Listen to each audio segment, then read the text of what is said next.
റോഡൊക്കെ കൊല്ലത്ത് റോഡൊക്കെ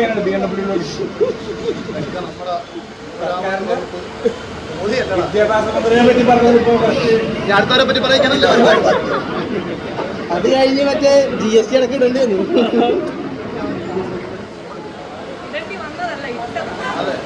എനിക്കിടുന്ന ഒരു കാര്യം എനിക്കിടുന്ന കാര്യം എനിക്കാരെയൊന്നും കൊടുക്കേണ്ട കാര്യമില്ല. പിന്നെ ഒരു മര്യാദ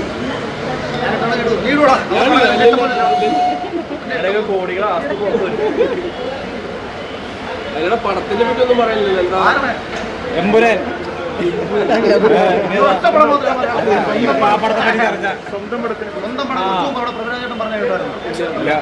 എന്നെ വെച്ചിട്ട് പടം ചെയ്യാൻ വേണ്ടിയിട്ട് ഓഫർ ചെയ്തിട്ട് ഞാൻ റിപ്ലൈ കൊടുക്കാതെ നടക്കുന്നതല്ലേ പുള്ളി പറഞ്ഞത്.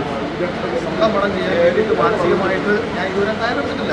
പിന്നെ എനിക്ക് ഈ നിർമ്മാതാക്കളെ കൊണ്ട് കുഴിച്ച് അടിക്കാൻ പറ്റാണ്ട് ആഗ്രഹിക്കുന്നത്. സത്യസന്ധമായി പറഞ്ഞാൽ ഞാനിപ്പോൾ ചിന്തിക്കുന്നത് ഒരു സിനിമയ്ക്ക് വേണ്ടി ഒരു നിർമ്മാതാവ് പൈസ കൊടുക്കുന്ന ഒരു അത്ഭുതം കൊണ്ടാണ് ഇപ്പോൾ തോന്നുന്നത്. അത്രയേറെ ഫിനാൻഷ്യലി മലയാള സിനിമ പ്രതിസന്ധി നേരിട്ടുകൊണ്ടിരിക്കുകയാണ്. എമ്പുരാൻ അതത്രയും വലിയ പടമായതുകൊണ്ട് വലിയ പ്രോജക്റ്റ് എടുത്തിട്ടുണ്ട്. അത് ഓക്കെ. പക്ഷെ ഒരു എമ്പുരാന് 100 കോടി രൂപ ഒരു OTT പ്ലാറ്റ്ഫോം കൊടുക്കുമ്പോൾ ഓട്ടോമാറ്റിക്കലി മലയാളത്തിൽ നിന്നുള്ള ഒരു 100 പടങ്ങൾ അവർക്ക് വേണ്ടെന്ന് വെക്കേണ്ടി വരും. കാര്യം ഇത്രയും ബഡ്ജറ്റ് ഒരു വർഷം അവർക്ക് നീക്കി വയ്ക്കാൻ കാണും. അന്നേരം നമ്മൾക്ക് ഒരു നമ്മളൊരു സിനിമ ചെയ്യുമ്പോൾ എന്നെ സംബന്ധിച്ച് സിനിമ ചെയ്യുമ്പോൾ ഇതൊരു സിനിമ ചെയ്യണമെന്ന് എനിക്കും തോന്നണം. അതെങ്കിൽ അത് കേൾക്കുന്ന നിർമ്മാതാവിനെ നമുക്ക് പൈസ നഷ്ടം വന്നാലും വേണ്ടിയില്ല, അത് നമ്മൾ ചെയ്യാം. അത് ആ ഒരു കണ്ടന്റ് നമുക്ക് ചെയ്യാം. അങ്ങനെ ഒരു തോന്നൽ പറഞ്ഞു. അല്ലാണ്ട് ഏതെങ്കിലും ഒരു ഇപ്പോൾ എത്രയോ പേര് എൻ്റെ തോന്നുന്നത് എല്ലാവരും ഞാൻ ഉപദേശിച്ച് ചെയ്യരുതെന്ന് പറഞ്ഞു വിട്ടേ. ഈ അടുത്ത സമയത്ത് ഒരു വലിയ നിർമ്മാതാവ് എന്നോട് പറഞ്ഞു, പടം ചെയ്തതിന് ശേഷം അഖിലിനെ പരിചയപ്പെട്ടത്, മുമ്പായിരുന്നെങ്കിൽ ഞാൻ ഈ സിനിമ ചെയ്യുന്നില്ലായിരുന്നു. അത്രയും കോടിക്കണക്കിന് രൂപ നഷ്ടമാകുന്നത്. സമാധാനമില്ല, സ്വസ്ഥതയില്ല. അവർ എന്തിനാണ് നമ്മളെ അവസ്ഥയിലേക്ക്. ഈ സെറീന പെങ്ങളായിട്ടുള്ളൊരു പടം വരുന്നുണ്ടായിരുന്നു. സെറീന പെങ്ങളായിട്ടുള്ള ഒരു ഞാനൊരു പടം ചെയ്തായിരുന്നു, അഭിനയിച്ചായിരുന്നു. അത് മിക്കവാറും ഈ മാസം റിലീസുണ്ട്. പേരെന്താ സിനിമയുടെ?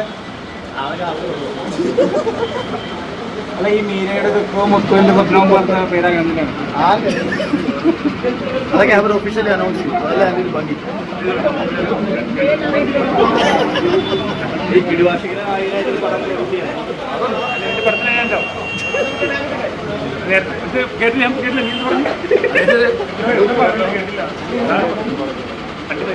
സെറീന ഇവിടെ അല്ല സോറി ഈ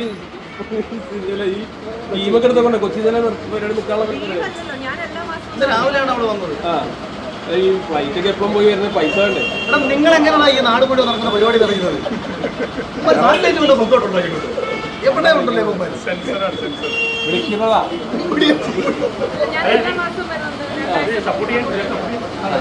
സപ്പോർട്ടാ കഴിഞ്ഞ പ്രാവശ്യം ഫസ്റ്റ് റൗണ്ടിൽ പുറത്തായ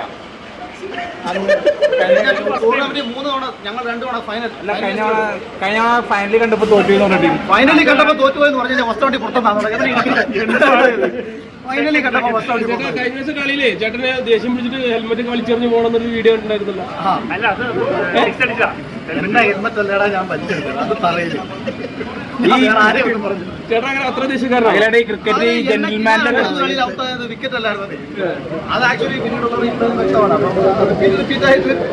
ആയപ്പോഴത്തേക്ക് ദേഷ്യം നമുക്ക് ദേഷ്യം വന്നു കഴിഞ്ഞാൽ ആരുടെ നെഞ്ചത്തോട്ടല്ലോ ഹെൽമെറ്റ് കളിച്ചത് അറിയുന്നത്. ഈ ക്രിക്കറ്റ് കളി ജെന്റിൽമാന്റെ കളിയാന്നൊക്കെ പറയണം. അതൊക്കെ പറഞ്ഞാലോ.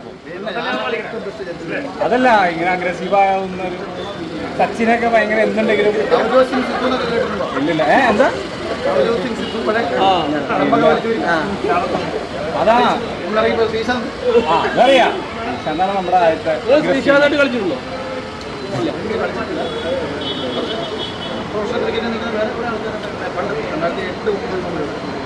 അഖിലേട്ടനെ ഭയങ്കര ഇൻസ്പയർ ചെയ്തിട്ടുള്ള